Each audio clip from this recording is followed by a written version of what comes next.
این جوان قصه توبه خود را حکایت می کند. می گوید یک شبی داخل اتاق خواب شدم، در جای خود خوابیدم. بعد دیدم زنم آمد تا مرا بیدار بکند. چشمای خود را باز کردم، گفتم چی می خواهید؟ اما دیدم که ناگهان او صدای مرا نمی شنود. باز گفتم چی می خواهید؟ اما او صدای مرا نمی شنود.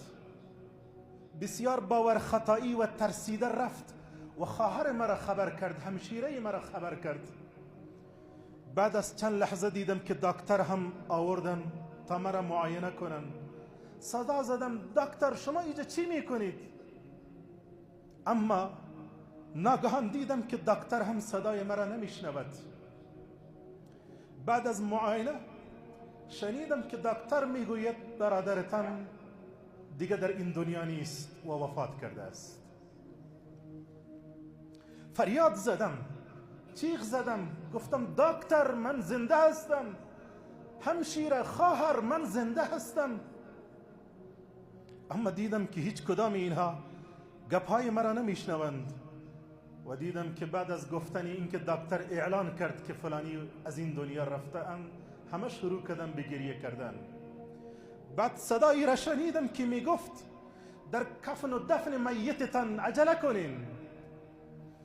لباسهایم را کشیدن و بر بالای تخته غسالخانه مرا انداختند و لباسهایم را از تنم بیرون آوردن، مرا غسل دادن، مرا در کفنها ماندن. فریاد زدم روی مرا نپوشانین، من زنده هستم.